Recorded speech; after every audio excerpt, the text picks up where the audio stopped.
So, in the past, I may have said some things. Some thingy things. That thing.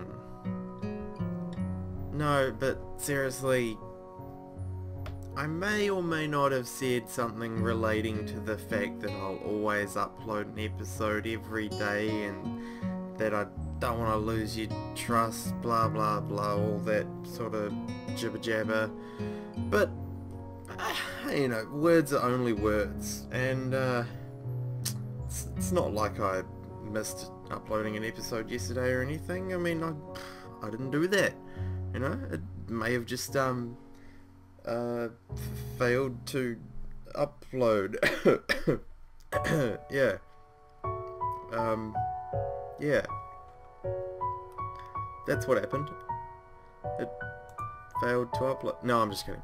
Hey guys, it's Panda here. I do apologise for not being able to get a episode up yesterday, but hopefully you will forgive me. Anyway, let's carry on from where we previously were. Lily comes into view soon after the bells heralding the end of the school day ring out. She says farewell to a number of her classmates headed in the other direction before beginning her weekly trip to the convenience store. Afternoon, Lily. The immediate warm smile and relaxed demeanour she assumes upon noticing the presents are unexpectedly welcome. Hello, Hisao. Good afternoon to you too. She hesitates for a second, but eventually deigns to tilt her face forward and close her eyes. My lips meet with hers with a measure of slight trepidation before we move on, hand in hand. Oh, you guys are such a cute, lovely couple. The fact that we're so close and quiet is somewhat useful at times, there being no need for either of us to turn our head upwards nor downwards in order to meet the others. It would be slightly more awkward than usual, seeing as how she's blind.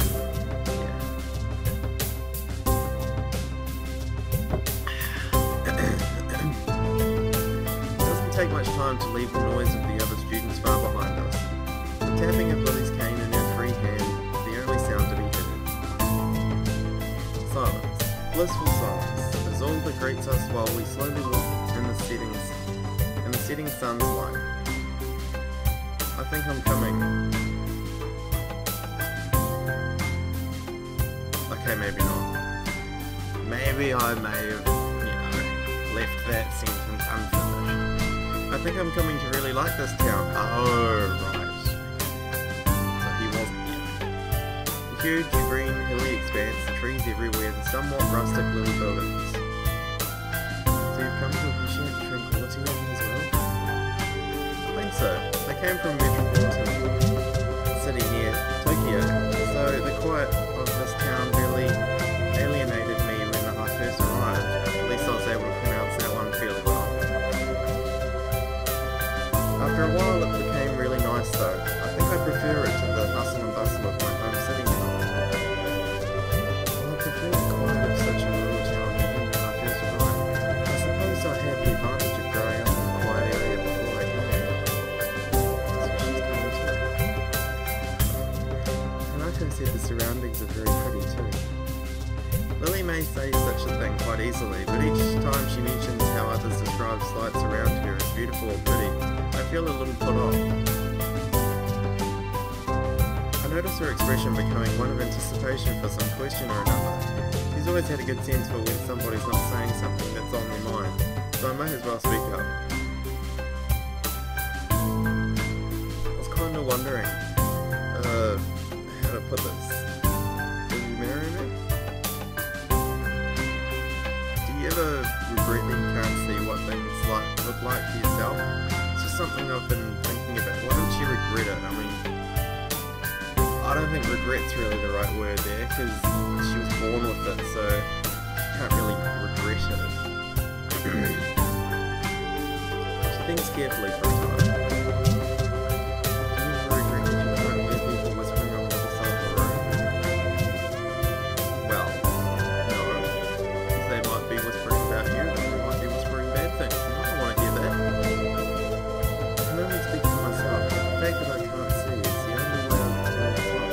Just as I cannot do something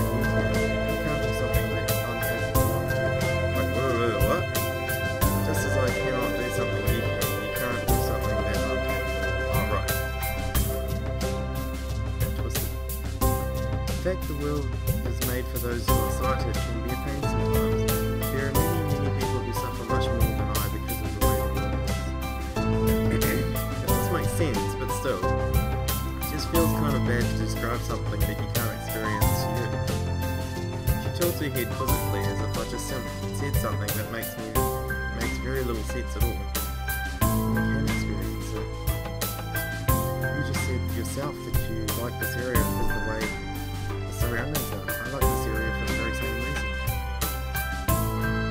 Thanks to the fact that this is a small rustic town surrounded by trees, it gives some peace and quiet away from the din at school and the bustle, not to mention the smells of the city.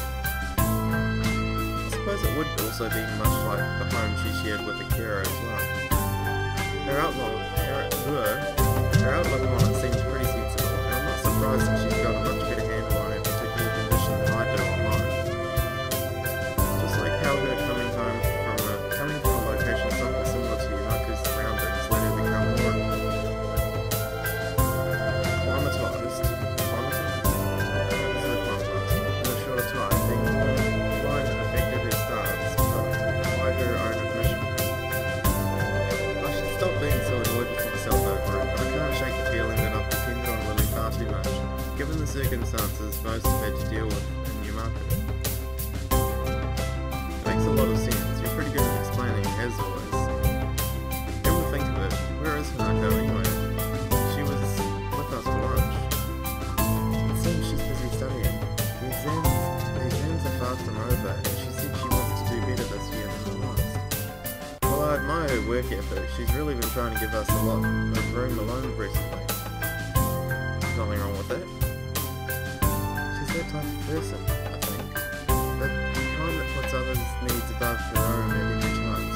She's a sweet girl, even though so much has hurt her in the past. It's alright. I talked to her about that in the previous class, and we understand each other. It feels like it's only now when she's less close to me than ever that she's truly finding herself. It was said to you that she would come to and become more confident after all, not me. Take my hand from hers and gently place it on her head. The important thing is that you were there for her. I can't even imagine what she'd be like without having found someone like you. That much became obvious while you were in school. We're all still friends, so we've just got to have faith in her. I think she'll become a good person, and that much is thanks to you being there for her when she most needed it, just as you were there for me. It makes me feel a bit childish when you sound so nice. Well, I try. Are you doing anything on the weekend by any chance? Could maybe have a little bit more hanky-panky if you're not doing anything. Nothing that comes to mind. Why? How about a date on Sunday? There'll be something to do besides exams preparation. Countering my rapidly beating heart, she simply smiles and nods. Who would like to go? Her face suddenly changes to one of just, oh fucking yeah, you don't... You should have already had that thought out yourself. Yeah, see? Can't do that yourself. That's cheating. Do what? A gentleman should never ask a lady where to go. The smile quickly comes back, assuring me that she's far from serious. Don't worry about it. I'll think about where we can go. I'll leave it to you. I promise to decide on the next day though. With our plans for the weekend made, the rest of the walk down the hill continues in silence. The prospect of that lasting for any length of time, however, is shattered as I catch sight of a familiar figure waiting for us, her hand held high. Is it Akira? It is Akira. Yo! Thank you! Please come again! Or I could do... Thank you, please come again. That was terrible. I'm sorry. I'll never try an Indian accent ever again. But I probably will. The change in temperature as I step outside from the convenience store sends a chill up my spine. It feels like summer's starting to wind down. Looking to my side, the same feeling seems to affect Lilly as well, though unlike me she doesn't manage to hide the fact. Something I didn't realise at first was how physically delicate she is, even compared to the likes of Hanako. If I had to describe her, I'd have to say that she reminds me of a China doll. Akira walks up behind her and gives her a couple of hard pats on the shoulder, much to Lily's consternation. For a moment she looks as envious of my status as only a child as I am of their... Whoa, I stuffed that up. For a moment she looks as envious of my status as an only child as I am of their close relationship. I did not know what I was reading there. They talk between themselves for a few moments as I sort out my bags. Their voice is too low for me to catch, but eventually they break off and we begin to walk back to school. I like this song. It feels good to be out of that damned office. You kids don't know how good you have it here. Kids. You too then. Kids grow up so fast nowadays. You're not old enough to say that. She is mature enough though. I don't know, being around Hideaki makes me feel damned old. He's so precocious, and he reminds me of when you were younger. He's a nice boy. It would be a shame if Shizune comes to have too much of an influence on him. Akira gives an amused snort at her sister's antipathy. She really doesn't seem to regard it as anything to make a serious fuss about, treating it more like a childhood spat. She looks over to me, apparently only just remembering that I'm here, and gives a small grin as she reaches towards her back pocket. What is it? Just a sec, let me dig it out. After quite some difficulty, she manages to retrieve her black leather wallet from her back pocket, quickly fishing out what looks to be a folded square of paper. With Lily all but unaware of what's happening, Akira unfolds a scrap and hands it to me.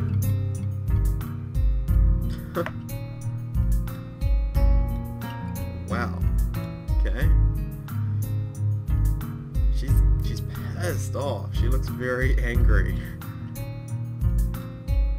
An old photo of what looks to be a younger Lilly and Shizune operating a noodle stall with some other girl in the background.